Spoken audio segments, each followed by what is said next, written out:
আসসালামু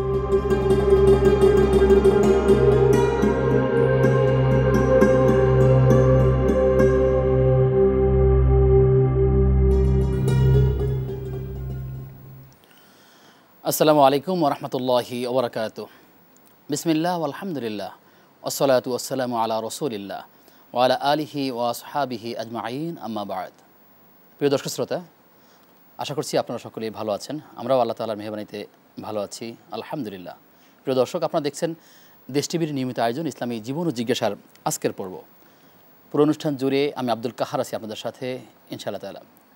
আজ আমরা আলোচনা করতে চাই রাসূল সাল্লাল্লাহু আলাইহি ওয়াসাল্লামের অবমাননা, নির্মম পরিণতি, অর্থাৎ কেউ যদি তার অবমাননা করে তাহলে তার শাস্তি কী হওয়া উচিত। কোরআন এবং সুন্নাহর আলোকে এই বিষয়গুলো জানবার চেষ্টা করব। আর এই বিষয়ে কথা বলবার জন্য আমার মাঝে আমন্ত্রিত হয়েছেন বিশিষ্ট আলেম দ্বীন, পিএইচডি গবেষক, মিসবাহুল উলুম কামিল মাদ্রাসার প্রধান মুহাদ্দিস শেখ মাহমুদুল হাসান। আসসালামু আলাইকুম ওয়া রাহমাতুল্লাহি ওয়া বারাকাতুহু। ওয়ালাইকুম আসসালাম ওয়া রাহমাতুল্লাহি ওয়া বারাকাতুহু। শেখ, কেমন আছেন আপনি? আলহামদুলিল্লাহ, আপনি কেমন আছেন? আলহামদুলিল্লাহ, আল্লাহ রাব্বুল আলামিন ভালো রেখেছেন। শুকরান। অনেকদিন পর আপনাকে পেয়েছি। ইনশাআল্লাহ তাআলা আমরা নতুন কোনো বিষয় জানবো ইনশাআল্লাহ তাআলা। প্রিয় দর্শক, আপনিও চাইলে আমাদের সাথে যুক্ত হতে পারেন নিশ্চয়ই টেলিভিশনের স্ক্রিনে দেখানো নম্বরে ফোন কলের মাধ্যমে। এছাড়াও দেশ টিভি ইসলামিক শো ফেসবুক পেজের কমেন্টে গিয়ে আপনি আমার মূল্যবান প্রশ্ন রাখতে পারবেন ইনশাআল্লাহ তাআলা। মোহতারাম, যে বিষয়টি বলছিলাম শুরুতে, যে রাসূল সাল্লাল্লাহু আলাইহি ওয়াসাল্লামের অবমাননা যদি কেউ করে তাহলে তার নির্মম পরিণতি কী হবে, আমরা সেই বিষয়গুলো জানবো। শুরুতে যদি বলেন আসলে এই অবমাননা কথার সাথে আসলে আমরা অনেকেই পরিচিত, শুনে থাকি, কিন্তু কোন কোন কাজ করলে অবমাননা হয় যদি আপনি আমাদেরকে শুরুতে সেই কথাগুলো বলেন। আলহামদুলিল্লাহ ওয়াসসালাতু ওয়াসসালামু আলা রাসূলিল্লাহ ওয়া আলা আলিহি ওয়া সাহবিহি ওয়া মান ওয়ালাহ ওয়া বা'দ।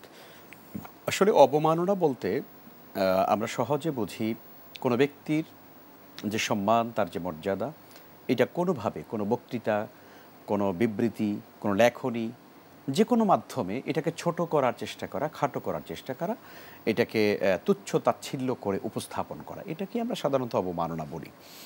দেখুন, রাসূল সাল্লাল্লাহু আলাইহি ওয়াসাল্লামকে অবমাননা করা, তাকে তাচ্ছিল্য করে মানুষের কাছে, মানবতার কাছে উপস্থাপন করা, এর চাইতে জঘন্য অপরাধ এই পৃথিবীতে আরেকটা হতে পারে বলে আমরা মনে করি না। এবং ইসলামও এই বিষয়টাকে জঘন্য অপরাধ হিসেবে, শুধু গুনাহ নয়, শুধু অপরাধ নয়, বরং কবিরা গুনাহ, এবং এটি ক্ষমাহীন কবিরা গুনাহ হিসাবে কিন্তু এটি পরিগণিত হয় ইসলামী শরিয়াতে। ফলে রাসূলুল্লাহ সাল্লাল্লাহু আলাইহি ওয়াসাল্লামের অবমাননা আমরা দেখি যে যুগ যুগ ধরে একটা শ্রেণীর মানুষ, তারা আল্লাহ রাসূল সাল্লাল্লাহু আলাইহি ওয়াসাল্লামকে নানানভাবে কটূক্তি করা, তাকে অশ্রদ্ধা করা, তার পরিবার, তার স্ত্রী, তার আহলে বাইতকে নিয়ে নানান রকমের বক্তব্য দেওয়ার চেষ্টা করা, যেগুলো সম্পূর্ণ মিথ্যা দিয়ে পরিপূর্ণ, যেগুলো কল্পনাপ্রসূত, যেগুলো একেবারেই খামখেয়ালিপূর্ণ কথাবার্তা, যার সঙ্গে ইতিহাসের এবং রাসূলের সিরাতের এবং বাস্তবতার কোনো মিল নেই। তো এটি আসলে মূলত কেন করা হয়? এটি করা হয় এই জন্যে, রাসূলুল্লাহ সাল্লাল্লাহু আলাইহি ওয়াসাল্লামের যে উন্নত চরিত্র মাধুর্য আল্লাহ তাআলা তাকে দিয়ে পৃথিবীতে পাঠিয়েছেন, সেই সুন্দর আখলাক এবং তার চরিত্র দিক তিনি কিন্তু পৃথিবীকে পাগল করে ফেলেছেন, গোটা দুনিয়াকে তিনি ভালোবাসা দিয়ে পরিপূর্ণ করে দিয়েছেন। আপনি দেখেছেন রাসূল সাল্লাল্লাহু আলাইহি ওয়াসাল্লামের যুগে তার কাছে যে কোনো ধর্মের, যে কোনো বিশ্বাসের মানুষ কিন্তু তার কাছে গেলে, তার ব্যবহার দেখলে, তার আখলাক দেখলে পরে তারা ইসলাম কবুল করত, এবং সেই ভালোবাসায় এবং সেই আখলাকের আকর্ষণেই কিন্তু এখনও পর্যন্ত পৃথিবীতে, আপনি ইউরোপের দিকে যান, আমেরিকাতে যান, আপনি লন্ডনে যান, উন্নত বিশ্বে যান, বিভিন্ন জাতির কাছে যাবেন, তারা কিন্তু ইসলাম কবুল করছে। কেন? মুহাম্মদুর রাসূলুল্লাহ সাল্লাল্লাহু আলাইহি ওয়াসাল্লামের সেই উন্নত আদর্শ এবং তার আখলাক দেখে।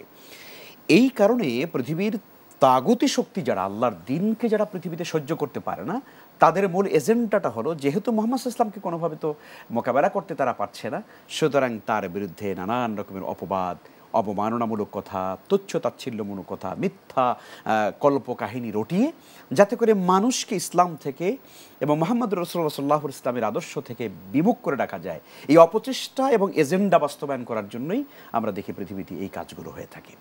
তবে এটার ফলাফল একেবারেই শূন্য, কারণ আমরা জানি পৃথিবীতে যত মানুষ আসলে ইসলামের বিরুদ্ধে, নবীজির বিরুদ্ধে এভাবে প্রোপাগান্ডা করার চেষ্টা করেছে, তাকে অবমাননা করেছে, এর ফলাফল ভালো হয়নি, বরং বিপরীতে আমরা দেখেছি হাজার হাজার মানুষ তখন নিজেদের ভিতরে একটা প্রশ্ন জন্মেছে যে মুহাম্মদ সাল্লাল্লাহু আলাইহি ওয়াসাল্লাম সম্পর্কে এরকম কথা বলছে, তো আমরা একটু পড়ে দেখি তো ওনার জীবনটা, রাসূলের জীবনের মধ্যে আরো কি বিষয়গুলো আছে আমরা জানবো। গিয়ে তারা ইসলাম কবুল করে ফেলেছে। ফোন করলে দর্শক আছেন। জি, প্রিয় দর্শক, কে আছেন আমাদের সাথে পরিচয় দিয়ে প্রশ্ন করুন। আসসালামু আলাইকুম। ওয়ালাইকুম আসসালাম ওয়া রাহমাতুল্লাহ। হুজুর, আমি পাবনা থেকে আব্দুল জব্বার বলছিলাম। জি প্রিয় জব্বার ভাই, প্রশ্ন। দুটো প্রশ্ন, সংক্ষিপ্ত প্রশ্ন।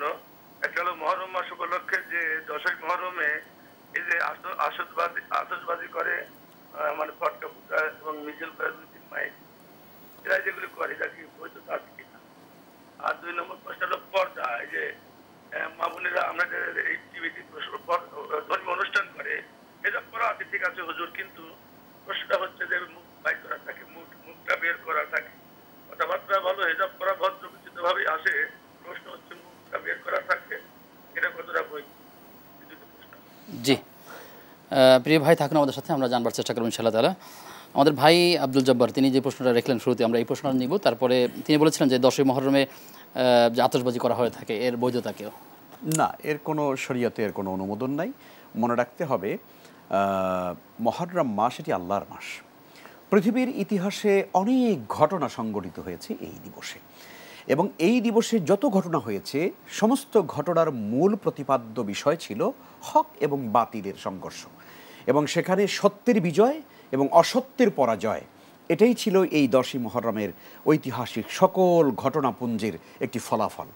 তো কাজেই এই দিবসে আমাদের কাজ হলো আল্লাহ তাআলা এই দিবসটাকে যে জন্য মহিমান্বিত করেছেন, মুহররম মাসকে যে জন্য তিনি সম্মানিত করেছেন, সেটি আমাদের উপলব্ধি করে রাসূলুল্লাহ সাল্লাল্লাহু আলাইহি ওয়াসাল্লাম যা করেছেন এই মাসে বা এই দিবসে, আশুরার দিবসে, আমরা সেগুলোই শুধুমাত্র করব। আর সেটা কি?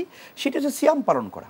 আমরা জানি হযরত মূসা আলাইহিস সালাম তিনি যখন এই দিবসে আল্লাহ তাআলা তাকে মুক্ত করলেন, তার কওম সহ, তার উম্মত সহ, আর ফেরাউনকে যখন ডুবিয়ে মারলেন, তিনি শুকরিয়া আদায় করে মূসা আলাইহিস সালাম সিয়াম পালন করেছেন। নবীজি যখন মক্কা থেকে মদিনা গেলেন, গিয়ে দেখলেন যে ইহুদিরা সিয়াম পালন করছে, তিনি নিজেও সিয়াম পালন করলেন এবং সাহাবায়ে কেরামকেও বললেন। তো কাজে আমরা আশুরার এই দিবসে, ঐতিহাসিক এই মহিমান্বিত দিবসে আমাদের জন্য করণীয় হচ্ছে সিয়াম পালন করা, রোজা পালন করে আল্লাহ শুকরিয়া আদায় করা। নবীজি বলেছেন, সিয়ামু ইয়াউমি আশুরা আহতাসিবু আলাল্লাহ আইয়ুকাফিরা সালাতাল্লাতী ক্বাবলা। আমি আশা করি যে এই আশুরার দিবসের একটি সিয়াম বা রোজা বিগত একটি বছরের গুনাহকে আল্লাহ তাআলা ক্ষমা করে দেবেন। ফলে আমাদের জন্য এটাই করণীয়। দর্শক যেটা বলেছেন যে এই দিবসে আতশবাজি করা, এই দিবসে হাই হোসেন করা, এই দিবসে নানান রকমের কুসংস্কার, বিভিন্ন মহল্লাতে ঢোল নিয়ে অলরেডি বের হয়ে পড়ে একটা বিকেলে একটা গ্রুপ। আপনি কাজের কোনো শেষ নেই। এই দিবসটাকে একটা ইবাদতের রূপে রূপ দেওয়া হচ্ছে আজকে, বিভিন্ন মানুষ বিশ্বাসের মানুষেরা করছে, আর মুসলিমরাও সেটা না বুঝে সে সকল কাজে তারা গিয়ে অংশগ্রহণ করছে।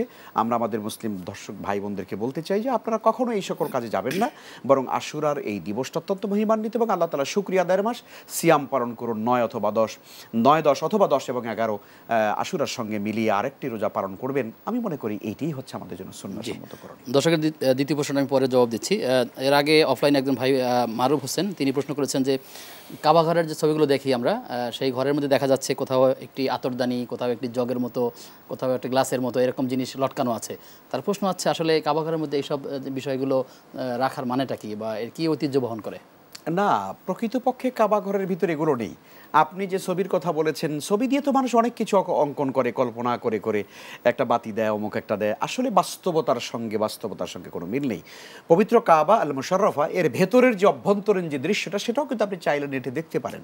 তো আপনি নিজেই দেখলে বুঝতে পারবেন যে ওই দৃশ্যের সঙ্গে কিন্তু এই যে আমরা বিভিন্ন পিকচার দেখি, যারা পিকচারের বিজনেস করে, ওই পিকচারের মধ্যে আপনি যেমনটা বলেন একটা মোমবাতি জ্বালানো, একটা এইটা করা, একটা ই করা, মোমবাতি না, ওখানে জাস্ট একটা জগের মতো বা এগুলো বাস্তবতার সঙ্গে সিন্ধুকের মতো মিল নেই।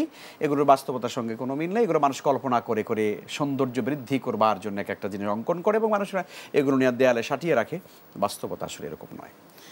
জি, আশা করছি আমাদের ভাই বুঝতে পেরেছেন। এমনটি আছে কিনা যে আশুরার দিন কিয়ামত হওয়া প্রসঙ্গে, যে কিয়ামত যেদিন কিয়ামত হবে সেদিন হবে আশুরার দিন, আসলে এই বর্ণনা সঠিক কিনা? জি, কিয়ামত হবে যে দিনটাতে, সেটির প্রকৃত আসলে ইতিহাস বা প্রকৃত খবর মূলত আল্লাহ সুবহানাহু ওয়া তাআলার কাছেই আছে। এই জন্য একজন আরবি বেদুইন লোক রাসূল সাল্লাল্লাহু আলাইহি ওয়াসাল্লামের কাছে এসে বলেছিলেন, ইয়া রাসূলুল্লাহ মাতা সাআ, হুজুর কিয়ামত কবে হবে? তো নবীজি বলছেন যে বা আদাত্তা লাহা, তুমি কি করেছো কিয়ামতের জন্য, তোমার মানে কি জোগাড় আছে, কি প্রস্তুতি তুমি নিয়েছো? তখন লোকটি বলছে যে মা আদাত্তু মিন কাসীরি সাওমিন ওয়ালা সালাতিন ওয়ালা সাদাকাতিন ইয়া রাসূলুল্লাহ, আমি অনেক রোজা, অনেক নামাজ, অনেক ইবাদত, দান সাদাকা আমি এটা করতে পারিনি। তো তুমি কি করেছো? তখন তিনি বললেন হুব্বুল্লাহি ওয়া রাসূলি, আমি আল্লাহ এবং তার রাসূলকে ভালোবাসি, আমি এটুকুই শুধুমাত্র আমার সম্বল। নবীজি বললেন আনতা মা'a মান আহবাবতা, তুমি তার সঙ্গেই কাল কিয়ামতের দিন থাকবে, তাদের সঙ্গেই থাকবে যাদেরকে তুমি ভালোবাসো। সুবহানাল্লাহ। তার মানে হচ্ছে আল্লাহ এবং তার রাসূলের প্রতি যদি আমাদের অকুণ্ঠ ভালোবাসা থাকে, শর্তহীন ভালোবাসা থাকে, তার এই ভালোবাসা আপনাকে আমাকে আল্লাহর জান্নাত পর্যন্ত নিয়ে যাবে। ফলে আসলে আমরা মূলত প্রশ্নটা ছিল যে কেয়ামতের এই দিবসে, হ্যাঁ আশুরার দিবসে কেয়ামত হওয়া প্রসঙ্গে, তো কাজেই প্রকৃত খবরটা আল্লাহ জানেন। তবে হ্যাঁ বিভিন্ন বর্ণনায় রয়েছে যে যেই দিবসে কেয়ামত হবে সেই দিবসটা আশুরার দিবস হবে, জুমার দিবস হবে, আল্লাহু আলাম। আমরা কেয়ামতের জন্য আসলে কেউ তো চাই না, কিন্তু আল্লাহ তাআলা মানে অনিবার্য সেই কেয়ামত আমাদের পৃথিবীতে আসবে এবং আমাদেরকে সেই দিন হিসাব দিতে হবে। ফলে আমাদের আমলগুলো সুন্দর করতে হবে। সেটা যেদিনই হোক না কেন আসলে আমাদের প্রস্তুতি নিতে হবে। সেখানে আপনি আলোচনা করছিলেন যে রসুল সাল্লাল্লাহু আলাইহি ওয়াসাল্লামের অবমাননা, যদি আপনি আমাদেরকে জানান যে যদি কেউ এরকম রসুলকে গালি দেয় তাহলে সে ইসলাম থেকে বেরিয়ে যায় কিনা, বা তার সম্পর্কে শরিয়া কি বলে, সে কোন অবস্থা থাকে? এটি শরিয়ার কাছে যাওয়ার আগে আপনি কোরআনের কাছে চলে যান, তাহলে খুব বেশি ব্যাখ্যা করার দরকার হবে না। কোরআনে কারীমের মধ্যে আল্লাহ সুবহানাহু ওয়া তাআলা সূরা আল আহজাবের ভেতরে তিনি পরিষ্কার করে বলে দিয়েছেন, ইন্নাল্লাযীনা ইউযুনাল্লাহা ওয়া রাসূলা, যারা আল্লাহ এবং তার রাসূলকে কষ্ট দেয়, লাআনাহুমুল্লাহু ফিদ দুনিয়া ওয়াল আখিরাহ, আল্লাহ তাআলা তিনি নিজে ওই সম্প্রদায়কে, ওই ব্যক্তিকে, ওই গোষ্ঠীকে আল্লাহ তাআলা নিজে অভিশাপ দেন। আপনি চিন্তা করে দেখুন, পৃথিবীতে মানুষ মানুষকে অভিশাপ দেয়, মানুষের জন্য বদদোয়া করে, আর আল্লাহ তাআলা নিজে মানুষকে অভিশাপ দিচ্ছেন। মানে ব্যাপারটা কত মারাত্মক, কত ভয়ঙ্কর। শুধু তাই নয়, আল্লাহ তাআলা এর পরে বলছেন যে এদের জন্য রয়েছে যন্ত্রণাদায়ক শাস্তি, কঠিন যন্ত্রণাদায়ক শাস্তি আল্লাহ তাআলা তাদের জন্য রেখে দিয়েছেন। তো কাজেই আমাদেরকে পরিষ্কার করে বুঝতে হবে, কোনো মানুষ যদি বুঝে হোক না বুঝে হোক, ব্যাখ্যা করে হোক আর মানে অপব্যাখ্যা করে হোক, যেভাবেই হোক, সে আল্লাহ এবং তার রাসূলকে যদি গালি দেয়, তাহলে পরে সে অবশ্যই সে আর মুসলিম থাকে না, অবশ্যই সে ইসলাম থেকে খারিজ হয়ে যায় এবং তার পরিণতি হচ্ছে পরকালে জাহান্নামের আগুন, আর দুনিয়াতে তার শাস্তি হচ্ছে আল্লাহ তাআলা ইসলামী শরিয়া বিশেষজ্ঞগণ ইসলামী দণ্ডবিধি কায়েম করে দিয়েছেন, এদের জন্য পৃথিবীতে হচ্ছে মৃত্যুদণ্ড, এর ছাড়া আর কোনো বিচার নেই। কারণ হচ্ছে হাদিসের ভেতরে এসেছে, মান সাব্বা নাবিয়্যা সাল্লাল্লাহু আলাইহি ওয়াসাল্লাম ফাকতুলুহু, যে নবীজিকে গালি দিবে, যে নবীজিকে অপবাদ দেবে, তাকে ধরো এবং তাকে হত্যা করো। এটাই হচ্ছে ইসলামী শরিয়তের আইন। সুতরাং ব্যাপারটাকে আপনারা অমানবিক মনে করবেন না, যাহার ইসলাম এত কঠিন হয়ে গেল। কারণ হলো আজ এই পৃথিবীতে সভ্যতার বাতি জ্বালিয়েছেন নবী মুহাম্মদুর রাসূলুল্লাহ সাল্লাল্লাহু আলাইহি ওয়াসাল্লাম। এই পৃথিবীতে মানুষ নিজেকে মানুষ বলে পরিচয় দিয়েছে সেই নবীজির মাধ্যমে এবং নবী রাসূলদের এই সভ্যতা এবং তাদের আদর্শের মাধ্যমে, আল্লাহ তাআলার দেওয়া এই দ্বীনের মাধ্যমে। সেই আল্লাহর দেওয়া দ্বীনকে যারা খাটো করবে, এদেরকে যারা আল্লাহ এবং তার রাসূলকে যারা অবমাননা করবে, এরা এই পৃথিবীতে বসবাস করার অনুপযুক্ত। ইসলামী শরিয়া তাদেরকে যেন হত্যার সিদ্ধান্ত দিয়েছে। তো সুতরাং ইসলামী দণ্ডবিধি কায়েম যেই সমাজে থাকবে, যে রাষ্ট্রে থাকবে, যে ইসলামী আদালত যেখানে প্রতিষ্ঠিত থাকবে, রাসূলকে যারা অবমাননা করবে, গালি দেবে, মিথ্যা অপবাদ যারা রটাবে, এদেরকে গ্রেপ্তার করে মৃত্যুদণ্ড কার্যকর করা, এটাই হচ্ছে ইসলামী শরিয়তের আইন। জি, আপনার কাছে আবারও আসবো বিরতির পর ইনশাআল্লাহ তাআলা। বিরতির পরে সবাইকে আবারও আমন্ত্রণ জানাচ্ছি দেশ টিভির নিয়মিত আয়োজন ইসলামী জীবন ও জিজ্ঞাসা আজকের পর্বে। আমাদের আজকের অতিথি মুহাদ্দিস মাহমুদুল হাসান। মোহতারাম, অনলাইন দুনিয়ায় একটা পোস্ট আমরা দেখি, সেখানে বলা হচ্ছে কোনো এক ব্যক্তি রাসূল সাল্লাল্লাহু আলাইহি ওয়াসাল্লাম তিনি অবমাননা করেছেন, তখন তাকে বলা হচ্ছে এই ব্যক্তি শাতিমে রাসূল। এই শাতিমে রাসূল মানেটা কি আসলে? না, রাসূল সাল্লাল্লাহু আলাইহি ওয়াসাল্লামকে যারা অপবাদ দেয়, গালি দেয়, এদেরকেই বলা হয়। রাসূলের জীবনে এরকম অসংখ্য মানুষের অস্তিত্ব ছিল এবং বিশেষ করে এই শ্রেণীটা ইহুদিদের থেকে জন্ম নিয়েছে বেশি। আপনি জানবেন হাদিসের মধ্যে সহিহ আল বুখারীতে বিখ্যাত ঘটনা আছে, কাব ইবনে আশরাফ যে বিখ্যাত একজন ইহুদি ছিল, কবি ছিল, সে রাসূল সাল্লাল্লাহু আলাইহি ওয়াসাল্লামকে কবিতার মাধ্যমে গালি দিত এবং তাকে অপবাদ দিত, তার চরিত্র হনন করবার চেষ্টা করত। রাসূলুল্লাহ সাল্লাল্লাহু আলাইহি ওয়াসাল্লাম একদিন সাহাবায়ে কেরামের সামনে বলছেন, কে আছো তোমাদের মধ্যে কাব ইবনে আশরাফকে হত্যা করতে পারবে? তখন নবীজির সাহাবীদের মধ্যে একজন মুহাম্মদ ইবনে মাসলামা রাদিয়াল্লাহু তাআলা আনহু, তিনি দাঁড়িয়ে গেলেন, ইয়া রাসূলুল্লাহ আমি আছি। নবীজি তখন তাকে অনুমতি দিলেন এবং তিনি একটি কাফেলা তৈরি করলেন, যার নেতৃত্ব দিয়েছিলেন মুহাম্মদ ইবনে মাসলামা। তিনি রাসূলের কাছে অনুমতি চান, ইয়া রাসূলুল্লাহ আমি এই কুখ্যাত দুশমনকে হত্যা করবার জন্য আমি কিছু কথা বাড়িয়ে বলবো, কিছু কথা কৌশল করে বলবো, আপনি অনুমতি দিন। রাসূলুল্লাহ সাল্লাল্লাহু আলাইহি ওয়াসাল্লাম তাকে অনুমতি দিয়েছেন, বলছেন তুমি যেভাবে বলতে পারো, কোনো অসুবিধা নেই, কিন্তু তাকে হত্যা করে আসতে হবে। মুহাম্মদ ইবনে মাসলামা রাদিয়াল্লাহু তাআলা আনহুর নেতৃত্বে, সেনাপতিত্বে সেই দিন কাব ইবনে আশরাফকে হত্যা করা হয়েছিল। শুধু তাই নয়, ইতিহাসে আরেকজন বিখ্যাত কুখ্যাত রাসূলের শাতিমে রাসূল ছিল, তার নাম আবু রাফে। নবীজি সাল্লাল্লাহু আলাইহি ওয়াসাল্লাম তাকে হত্যা করার জন্য পাঠিয়েছিলেন মুহাম্মদ ইবনে আতিক রাদিয়াল্লাহু তাআলা নামে বিখ্যাত সাহাবীকে। তিনি বলছিলেন তুমি তাকে হত্যা করে আসো। একজন ব্যক্তি রাসূল সাল্লাল্লাহু আলাইহি ওয়াসাল্লামকে গালি দিয়েছেন, তাকে হযরত ওমর বিন খাত্তাবের দরবারে আনা হয়েছিল। আনার পরে বলছেন যে খলিফাতুল মুসলিমিন, আমিরুল মুমিনিন, এই ব্যক্তি রাসূলকে গালি দিয়েছে, নবীজি সাল্লাল্লাহু আলাইহি ওয়াসাল্লাম তাকে বলছেন তুমি এখনই তাকে হত্যা করো, এবং তিনি তখনই বলেছেন যে রসুলকে যে গালি দিবে তার পরিণতি হচ্ছে তাকে হত্যা করতে হবে। তো এভাবেই করে আসলে মূলত আল্লাহ রসুল সাল্লাল্লাহু আলাইহি ওয়াসাল্লামকে যারা যুগে যুগে যারা তার চরিত্র হনন করার চেষ্টা করেছে, এখন আমরা দেখছি এই সোশ্যাল মিডিয়ার সুবাদে এখন কতিপয় ব্লগার আছে যারা ব্লগার, তাদের মূল এজেন্ডাই হচ্ছে এগুলো। আপনি দেখবেন তাদের পৃথিবীতে অন্য কোনো ধর্ম কোনো ব্যক্তিকে নিয়ে তারা কথা বলে না, তারা কথা বলে শুধুমাত্র ইসলাম নিয়ে, এবং কথা বলে ব্যক্তি হিসেবে মুহাম্মদ সাল্লাল্লাহু আলাইহি ওয়াসাল্লামকে নিয়ে এবং তার পরিবারবর্গকে নিয়ে। আমরা এই সম্প্রতি দেখেছি বাংলাদেশে, এই সুন্দর একটি দেশ, হাজারো আউলিয়া কেরামের দেশ, এদেশ যারা স্বাধীন করেছেন, অসংখ্য শহীদের রক্তের বিনিময়ে বাংলাদেশ আমরা পেয়েছি, যারা এদেশকে ভালোবাসেন, ইসলামকে ভালোবাসেন। জাতির জনক বঙ্গবন্ধু শেখ মুজিবুর রহমান, তিনি একজন কত খাঁটি ইমানদার মানুষ ছিলেন, তিনি মুসলমানদেরকে ভালোবাসতেন। এই দেশে বসে এই দেশের ট্যাক্সের টাকা যাদের মানে আপনার বেতন হয়, এরকম কিছু আইন শৃঙ্খলা রক্ষাকারী বাহিনীর দুই একজন সদস্য আজ আমার রসুলকে গালি দিচ্ছেন। আমরা আশ্চর্য হয়ে যাই, কি করে সম্ভব এটা কি করে সম্ভব? একজন মুসলিম হয়ে, সে মুসলিম, তার বাবাও মুসলিম, অথচ সে আমার রসুলকে গালি দিচ্ছেন। কি বলে? যে রাসূল সাল্লাল্লাহু আলাইহি ওয়াসাল্লাম তিনি 9 বছরের একজন বালিকাকে সে বিয়ে করে তার বাসর করেছেন, এটা তো তার উপরে অন্যায় হয়েছে এবং জুলুম করা হয়েছে, এবং তার চরিত্র নিয়ে প্রশ্ন তুলেছেন। এই বাংলাদেশে এই ঘটনা ঘটছে। তো সেজন্য আমরা মনে করি এই কাজ যারা করতে পারে তারা জঘন্য থেকে জঘন্য, এদের শাস্তি হওয়া উচিত, দৃষ্টান্তমূলক শাস্তি হওয়া উচিত। নাহলে মুসলমানরা পৃথিবীর সব কিছু মেনে নিতে পারে। আপনি আমার বাড়ি ঘর নিয়ে যান, আমার টাকা পয়সা নিয়ে যান, আমার সন্তান নিয়ে যান, আমার চাকরি চলে যাক, মুসলমানরা কিচ্ছুতেই তারা কিন্তু কষ্ট পাবে না। কিন্তু মুসলমানরা এই ব্যাপারে কখনো আপোষ করে না যে মুসলমানদের সামনে রসুলকে গালি দেওয়া হবে, রসুলের পরিবার দিয়ে কথা বলা হবে, আল্লাহর হাবিবের আজওয়াজে মুতাহারা আম্মাজান তাদেরকে নিয়ে মন্তব্য করা হবে, কুচ্ছা রটনা করা হবে। এটা কোনো মুসলমানরা মানবে, সহ্য করবে? পৃথিবীর ইতিহাসে এটার কোনো দ্বিতীয় ঘটনা নাই। এই জন্য আমরা মনে করি আমরা অবশ্যই যথাযথ কর্তৃপক্ষ যারা আছেন তারা বিষয়গুলো দেখবেন এবং এটার একটা সুষ্ঠু তদন্ত করে দৃষ্টান্তমূলক শাস্তির মুখোমুখি তাদেরকে করবেন বলে আমরা আশা ব্যক্ত করি। রাসূল সাল্লাল্লাহু আলাইহি ওয়াসাল্লামের সম্পর্কে তাদের একটি প্রশ্ন তারা ছুড়ে দেয় বারবারই, আপনি সেই প্রশ্ন উত্তর আপনার থেকে নিব। তারা বলে থাকে যে একাধিক বিবাহের পেছনে কি কারণ রয়েছে রাসূলের, সেই একাধিক বিবাহের কারণ যদি আপনি আমাদেরকে জানান যে আসলে কেন তিনি একাধিক বিবাহ করেছেন এবং সেটা 4-এর অধিক 11 পর্যন্ত, তো আসলে এখানে কি মিন করে তারা বোঝাতে চাচ্ছে নেতিবাচক বিষয়, এটা যদি আপনি যথার্থ ব্যাখ্যা দেওয়ার চেষ্টা করেন। আসলে দেখুন, যারা আল্লাহ এবং তার রাসূলকে যারা সহ্য করতে পারে না, আপনি হাজারো যুক্তি দিলে তারা পাল্টা যুক্তি আপনার কাছে দেবেই। মূলত রাসূল সাল্লাল্লাহু আলাইহি ওয়াসাল্লাম যখন তিনি বিবাহ বন্ধনে আবদ্ধ হয়েছিলেন 25 বছর বয়সে, এবং তার স্ত্রী আম্মাজান খাদিজাতুল কুবরা রাদিয়াল্লাহু তাআলা আনহা, খাদিজা ইবনে খুয়াইলিদ, তার সঙ্গে রাসূলের যখন প্রণয় হয়েছিল তখন আম্মাজানের বয়স ছিল 40 বছর। তা আপনি চিন্তা করে দেখুন, 25 বছরের একজন নওজোয়ান তিনি 40 বছরের একজন বলা চলে বৃদ্ধা নারীকে বিয়ে করেছেন। এবং যতদিন আম্মাজান খাদিজা রাদিয়াল্লাহু তাআলা আনহা পৃথিবীতে বেঁচে ছিলেন, নবীজি সাল্লাল্লাহু আলাইহি ওয়াসাল্লাম কোনোদিন অন্য কোনো স্ত্রী তিনি আর গ্রহণ করেন নাই।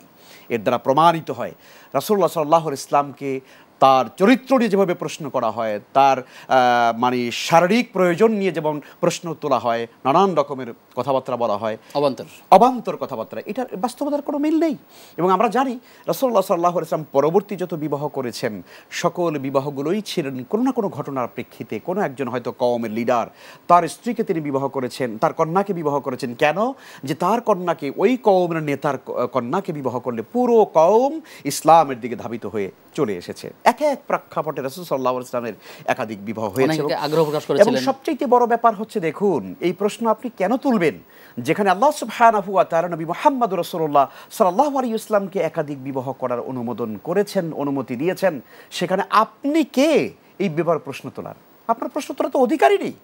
আপনি যদি মিনিমাম যদি আল্লাহ এবং তার রাসূলকে যদি মেনে থাকেন, ইসলামকে যদি আপনি গ্রহণ করে থাকেন, আর আপনি যদি বলেন যে আমি ইসলাম মানি না, তাহলে আপনি যা ইচ্ছা তাই তো বলতেই পারেন। আপনার এই বলাটাতে মুসলমানদের কিছুই আসে যায় না। জি, আমাদেরকে অফলাইনে প্রশ্ন করেছেন আব্দুল কাদির রংপুর থেকে। তিনি জানতে চাইছেন যে জনৈক ব্যক্তি গোসল ফরজ হওয়া অবস্থায় মারা গেলে স্থানীয় মুরব্বীদের পরামর্শে তাকে 2 বার গোসল দেওয়া হয়েছিল, এটি কি সুন্নাহসম্মত হয়েছে? আমি এই প্রশ্নটি খেয়াল করতে পারিনি। প্রশ্নটি তিনি বলেছেন যে একজন ব্যক্তি মারা গেলেন যার উপরে গোসল ফরজ ছিল, আচ্ছা, কিন্তু যখন মারা যাওয়ার পরে তাকে 2 বার গোসল করানো হয়েছে দাফনের আগে। ইসলামী শরীয়তে আসলে এভাবে 2 বার গোসল করার কোনো জরুরত নেই। একজন মাইয়িতকে যখন গোসল করানো হয় তখন তার উপরে গোসল ফরজ থাকুক আর নাই থাকুক, তার এই গোসল দ্বারাই তাকে পরিপূর্ণভাবেই গোসল করানো হয়, অজু করানো হয়। যতটুকুন সম্ভব একজন মৃত্যু ব্যক্তিকে তো আর গড়গড়া করাতে পারবেন না, তারপর চেষ্টা করা হয় তার মুখে পানি দিয়ে কাত করে, নাকে পানি দিয়ে, কাপড় দিয়ে মুছে ইত্যাদি। তো একবার গোসল করালেই কিন্তু একজন মানুষের ফরজ গোসলের যে হুকুম সেটাও কিন্তু আদায় হয়ে যাবে। ফলে একজন মানুষ মরে যাওয়ার পরে তাকে দুইবার গোসল করানো হয়, এটা আসলে কোনো ইসলামী শরীয়তে কোনো প্রয়োজনীয়তা নেই। জি। আরেকজন প্রশ্ন করেছেন যে নাপাক অবস্থায় কোরআন স্পর্শ করে তেলাওয়াত করা যাবে কিনা, যেমন কম্পিউটার, মোবাইল বা ভিডিওর চিত্রের মাধ্যমে কোরআন পড়ার আসলে হুকুমটা কি? না, কোরআনে কারিমের মুসহাফ স্পর্শ করা যাবে না। আপনার উপরে গোসল ফরজ থাকলে, আপনি যদি জুনুবি থাকেন, অপবিত্র অবস্থায় থাকেন, যে আপনার উপরে গোসল ফরজ হয়েছে, এই অবস্থায় আপনি কোরআনে কারিমের মুসহাফ বা এটাকে আপনি স্পর্শ করে হাতে নিয়ে পড়বেন না। স্বাভাবিকভাবে মানুষের উপরে যখন গোসল ফরজ হয়, তিনি স্বাভাবিক দোয়া কালাম যেগুলো, উঠতে বসতে বিসমিল্লাহ, আলহামদুলিল্লাহ, সুবহানাল্লাহ, আল্লাহু আকবার, ইন্না লিল্লাহ, এইভাবে যে দোয়াগুলো, এগুলো তো কোরআনে কারিমের মধ্যে রয়েছে, এগুলো আপনি পড়তে পারেন। স্বাভাবিকভাবে আপনি দোয়া কালাম হিসাবে যেগুলো আসে সেগুলো পড়তে পারবেন, কোরআনে কারিমের স্পর্শ করে পড়া যাবে না। তবে বলেছেন যে মোবাইলে, যেমন মোবাইলের ভিতরে স্ক্রিনের ভিতরে কোরআন শরীফ থাকে, এটা দেখে দেখে পড়া যাবে কিনা? হ্যাঁ, এটা তো মুসহাফ নয়, এটা মুসহাফ নয়। এগুলো অজু না থাকলে অথবা কখনো জুনুবি অবস্থায় থাকলেও পড়া যেতে পারে, একান্ত প্রয়োজন। সে টাচ করছে তার স্ক্রিনের উপরে এবং এটা তো একটা সফটওয়্যারের মাধ্যমে দেখানো হচ্ছে, যিনি করতে পারেন। একজন প্রশ্ন করেছেন যে মাকরুহ বলে আসলে শরীয়তে কোনো উৎস আছে কিনা, আসলে মাকরুহ বলে কি বোঝানো হয়েছে? মাকরুহ মানে আসলে অপছন্দনীয়, মানে এটা হারাম পর্যায়ের না। বিষয়টাকে ইসলামী শরিয়া অপছন্দ করে, ভালো মনে করে না, সুন্দর মনে করে না, এমন কাজগুলোকেই মূলত মাকরুহ বলা হয়। এগুলোকে এড়িয়ে চলা ভালো, এগুলো এড়িয়ে চলতে পারলে আমাদের জন্য তাকওয়াটা বেশি প্রতিষ্ঠিত হয়। জি, ইনশাআল্লাহ। চুয়াডাঙ্গা থেকে রাজিবুল ইসলাম, তিনি প্রশ্ন করেছেন যে স্ত্রী যদি কোনো পাপ করে, স্বামীকে কি সেই পাপের ভাগীদার হতে হবে, অথবা পারস্পরিকভাবে একজন অপরাধ করলে আরেকজনের উপর সেই দায় দেওয়া ঠিক কিনা? বেসিক্যালি কোরআনে কারিমের ভিতরে এ ব্যাপারে ফয়সালা এসেছে, লা তাজিরু ওয়াজিরাতুন ওয়িজরা উখরা, একজনের পাপের দায় আরেকজনের উপরে বর্তায় না। এটি স্বাভাবিক ইন জেনারেল কথা।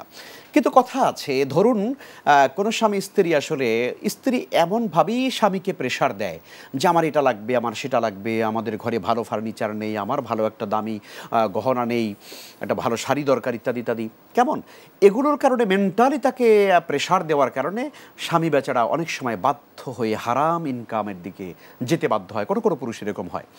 তো এই যে স্ত্রীর কারণে সে হারামের পথে চলে গেল, অথবা মানে স্বামীর কারণে স্ত্রীও হারাম পথে যেতে পারে, স্ত্রীর কারণে স্বামীও হারাম পথে যেতে পারে।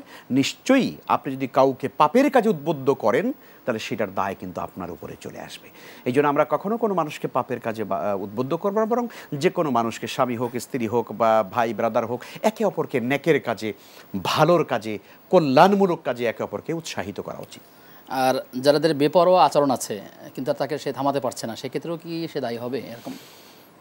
হ্যাঁ, চেষ্টা তো করা উচিত। আমরা জানি যে ধরুন পরিবারের ভিতরে স্বামীর কথা স্ত্রী কোনোভাবে মেনে চলছে না, স্বামী স্ত্রী মানে ইচ্ছা মতো চলছে, অথবা বাবা মা চেষ্টা করছেন মেয়েকে কোনোভাবে কন্ট্রোল করতে পারছেন না, তো এক্ষেত্রে আসলে চেষ্টা করাটা ভুল কাজ।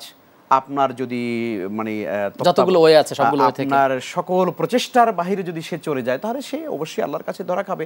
তবে বাবা মা হিসাবে আমাদের চেষ্টা করা উচিত, স্বামী হিসাবে স্ত্রীকে রক্ষা করার চেষ্টা করা উচিত, স্ত্রীও স্বামীকে ভালো কাজে সহযোগিতা করা উচিত, অন্যায়ের দিকে উদ্বুদ্ধ করা উচিত নয়। কারণ আমরা জানি তা আল্লাহ তাআলা বলছেন, তাআওয়ানু আলাল বিররি ওয়াত তাকওয়া ওয়া লা তাআওয়ানু আলাল ইসমি ওয়াল উদওয়ান, তোমরা একে অপরকে নেকের কাজে, ভালোর কাজে সহযোগিতা করবে, অন্যায় কাজে, পাপের কাজে কেউ কাউকে সহযোগিতা করবে না। জি, আমরা শেষ করব। যদি আপনি এক বাক্যে বলেন যে আসলে যে বিষয়টা টপিক ছিল অবমাননার উপরে, যে কোনো বক্তব্য আছে কিনা, সর্বশেষ কি? দেখুন, কোরআনে কারীমে আল্লাহ তাআলা বলেছেন, মান আতা আর রাসূল ফাকাদ আতা আল্লাহ, যে আল্লাহর রাসূলকে অনুসরণ করে সে আল্লাহকেই অনুসরণ করে। আমরা আল্লাহ তাআলাকে দেখিনি, আমরা দেখব কাল কিয়ামতের দিন জান্নাতে। তবে আল্লাহ তাআলা তার বিধানগুলোকে দিয়েছেন নবীজি সাল্লাল্লাহু আলাইহি ওয়াসাল্লামের মাধ্যমে। কাজেই নবীজিকে অনুসরণ করাই কিন্তু আল্লাহকে অনুসরণ করা। কুল আতিউ আল্লাহ ওয়া আতিউ আর রাসূল, সূরা হাশরে এসেছে মা আতাকুমুর রাসূলু ফাখুযুহু ওয়া মা নাহাকুম আনহু ফান্তাহু। কোরআনে কারীমের অসংখ্য আয়াত দ্বারা প্রমাণিত হয়েছে আল্লাহ তাআলাকে পেতে হলে কুল ইন কুনতুম তুহিব্বুনাল্লাহ ফাত্তাবিউনি, রাসূলকে মেনে চলতে হবে। অতএব যেই জায়গায় রাসূলের আনুগত্যটাই হচ্ছে আমার জন্য দ্বীন বা ইসলাম বা শরীয়ত, সেখানে রাসূলকে গালি দেওয়া, রাসূলকে অবমাননা করা, এর চেয়ে জঘন্য অপরাধ আর হতে পারে না। জি, আপনাকে ধন্যবাদ জানিয়ে আপনার থেকে বিদায় নিচ্ছি। শুকরান। প্রিয় দর্শক, আপনারা দেখছিলেন দেশ টিভির নিয়মিত আয়োজন ইসলামী জীবন ও জিজ্ঞাসা। আমরা আজ আলোচনা করছিলাম রাসূল সাল্লাল্লাহু আলাইহি ওয়াসাল্লামের অবমাননা এবং তার শাস্তি সম্পর্কে। আল্লাহ তাআলা আমাদেরকে এই বিষয়গুলো বুঝে বুঝে আমল করার তৌফিক দান করুন। আগামী অনুষ্ঠান দেখবার আমন্ত্রণ জানিয়ে আজকের মতো এখানে বিদায় নিচ্ছি। আসসালামু আলাইকুম ওয়া রাহমাতুল্লাহি ওয়া বারাকাতুহু।